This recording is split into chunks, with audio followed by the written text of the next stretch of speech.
ಸ್ನೇಹಿತರೆ ಎಲ್ಲರಿಗೂ ನಮಸ್ಕಾರ. ನೋಡಿ, ಶಿಕ್ಷಕ ಆಕಾಂಕ್ಷಿಗಳಿಗೆ ಗುಡ್ ನ್ಯೂಸ್ ಅಂತಾನೆ ಹೇಳ್ಬೋದು. ನೋಡಿ, ಶಿಕ್ಷಕರ ನೇಮಕಾತಿಗೆ ಅತಿ ತುರ್ತಾಗಿ ಶೀಘ್ರದಲ್ಲೇ ಅಧಿಸೂಚನೆ ಹೊರಡಿಸುವ ಬಗ್ಗೆ ಪ್ಲಸ್ ಟಿಇಟಿ ಪರೀಕ್ಷೆ ಸೇರಿದಂತೆ ಈಗಿನ ಮಾಹಿತಿ ಪ್ರಕಾರ ಆರ್ಥಿಕ ಇಲಾಖೆಯಿಂದ ಅನುಮತಿ ಪಡೆದಿರುವಂತಹ ಒಟ್ಟು ಶಿಕ್ಷಕರ ನೇಮಕಾತಿಗೆ ಈಗಿನ ಸಿದ್ಧತೆಗಳೇನು, ಅಧಿಸೂಚನೆ ಮೀನ್ಸ್ ನೋಟಿಫಿಕೇಶನ್ ಕೆಲವೇ ದಿನಗಳು ಬಾಕಿ ಇದೆಯೇ, ಇದಕ್ಕೆ ಸಂಬಂಧಿಸಿದಂತೆ ಕಂಪ್ಲೀಟ್ ಮಾಹಿತಿ ಒಂದು ವಿಡಿಯೋ ಮುಖಾಂತರ ನೋಡ್ತಾ ಹೋಗೋಣ. ಹಾಗೆ ಸಬ್ಸ್ಕ್ರೈಬ್ ಮಾಡಿಕೊಳ್ಳದೆ ನೋಡ್ತಾ ಇರುವಂತಹ ಎಲ್ಲ ಸ್ಪರ್ಧಾ ಆಕಾಂಕ್ಷಿಗಳು ಈ ಕೂಡಲೇ ನಮ್ಮ ಅಕಾಡೆಮಿ 26 ವಾಹಿನಿಯನ್ನು subscribe to bell icon all in ಆಪ್ಷನ್ಗೆ ತಪ್ಪದೇ ಸೆಲೆಕ್ಟ್ ಮಾಡಿಕೊಳ್ಳಿ. ಸ್ನೇಹಿತರೆ, ಬಂದಿರತಕ್ಕಂತಹ ಶಿಕ್ಷಕರ ನೇಮಕಾತಿಗಳ ಅಧಿಸೂಚನೆಗಳು ಮೀನ್ಸ್ ನೋಟಿಫಿಕೇಶನ್ಸ್ ಮೊದಲು ನಿಮಗೆ ರೀಚ್ ಆಗುತ್ತೆ ಅಂತ ಹೇಳ್ತಾ ಈಗ ಕ್ವಿಕ್ ಆಗಿ ಮಾಹಿತಿಗೆ ಬರೋಣ.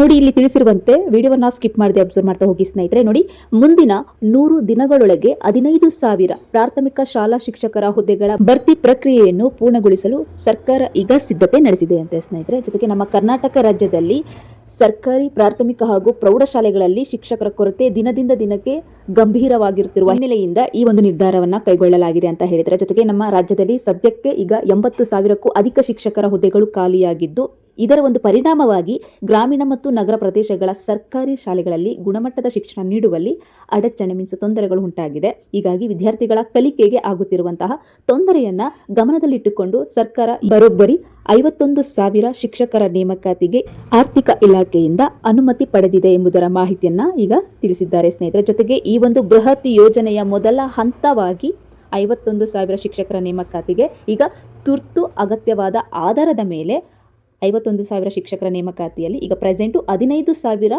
ಪ್ರಾಥಮಿಕ ಶಾಲಾ ಶಿಕ್ಷಕರ ಹುದ್ದೆಗಳನ್ನು ಭರ್ತಿ ಮಾಡಲು ಆಡಳಿತಾತ್ಮಕ ಹಾಗೂ ಆರ್ಥಿಕ ಇಲಾಖೆ ಈಗ ಒಪ್ಪಿಗೆ ನೀಡಿದೆ ಅಂತ ಹೇಳಿದ್ದಾರೆ ಸ್ನೇಹಿತರೆ. ಹೀಗಾಗಿ ಈ ಒಂದು ನೇಮಕಾತಿಗಳು ಮೀನ್ಸ್ 15,000 ಶಿಕ್ಷಕರ ನೇಮಕಾತಿಗಳು ಮುಂದಿನ 3 ತಿಂಗಳ ಅವಧಿಯಲ್ಲಿ ನೇಮಕಾತಿ ಪ್ರಕ್ರಿಯೆಯನ್ನ ಪಾರದರ್ಶಕವಾಗಿ ಪೂರ್ಣಗೊಳಿಸಲು ಈಗ ಶಿಕ್ಷಣ ಇಲಾಖೆ ನೇಮಕಾತಿಗಳಿಗೆ ಸಂಬಂಧಿಸಿದಂತೆ ಸಿದ್ಧತೆಗಳನ್ನು ಪ್ರಾರಂಭಿಸಿದ್ದೇವೆ ಅಂತ ಹೇಳಿದರೆ, ಜೊತೆಗೆ ಈ ಎಲ್ಲವೂ ಯೋಜನೆಯಂತೆ ನಡೆದರೆ ಮುಂದಿನ ವಾರವೇ 15,000 ಶಿಕ್ಷಕರ ನೇಮಕಾತಿಗೆ ಸಂಬಂಧಿಸಿದ ಅಧಿಕೃತ ಅಧಿಸೂಚನೆ ಪ್ರಕಟವಾಗುವ ಸಾಧ್ಯತೆ ಇದೆ ಅಂತ ಹೇಳಿದರೆ, ಅದರಲ್ಲೂ ಟಿಇಟಿ ಮತ್ತು ಸಿಇಟಿ ಪರೀಕ್ಷೆಗಳಿಗೆ ತಯಾರಿ ನಡೆಸುತ್ತಿರುವಂತಹ ಲಕ್ಷಾಂತರ ನಿರುದ್ಯೋಗಿ ಪದವೀಧರರಿಗೆ ಸರ್ಕಾರದ ಈ ಒಂದು ಘೋಷಣೆ ಹೊಸ ಆಶಾಕಿರಣ ಮೂಡಿಸಿದೆ ಅಂತ ಹೇಳಿದರೆ, ಹೀಗಾಗಿ ಅಧಿಸೂಚನೆ ಪ್ರಕಟವಾದ ಬಳಿಕ ಆನ್ಲೈನ್ ಮೂಲಕ ಅರ್ಜಿ ಸಲ್ಲಿಕೆ ಪ್ರಕ್ರಿಯೆ ಪ್ರಾರಂಭವಾಗಲಿದ್ದು, ಅರ್ಹ ಅಭ್ಯರ್ಥಿಗಳು ಶಿಕ್ಷಣ ಇಲಾಖೆಯ ಅಧಿಕೃತ ವೆಬ್ಸೈಟ್ ಅನ್ನು ನೀವು ನಿರಂತರವಾಗಿ ಪರಿಶೀಲಿಸುವಂತೆ ಸೂಚಿಸಲಾಗಿದೆ. ಸೊ ಈ ಶಿಕ್ಷಣ ಇಲಾಖೆಯ ಒಂದು ವೆಬ್ಸೈಟ್ಗೆ ವಿಸಿಟ್ ಮಾಡ್ತೀರಿ ಆವಾಗ ನೀವು ಫ್ರೀ ಇದ್ದಲ್ಲಿ. ಆ ವೆಬ್ಸೈಟ್ ಲಿಂಕ್ ಇದೇ ವಿಡಿಯೋ ಡಿಸ್ಕ್ರಿಪ್ಷನ್ ಬಾಕ್ಸಲ್ಲಿ ಇರುತ್ತೆ ಅಂತ ಹೇಳ್ತಾ, ಇನ್ನೇನು ಕೆಲವೇ ದಿನಗಳಲ್ಲಿ ಟಿಇಟಿ ನೋಟಿಫಿಕೇಶನ್ಸ್ ಆಗುತ್ತೆ. ಅದರ ಒಂದು ಫಲಿತಾಂಶ ಹೊರಬಂದ ನಂತರ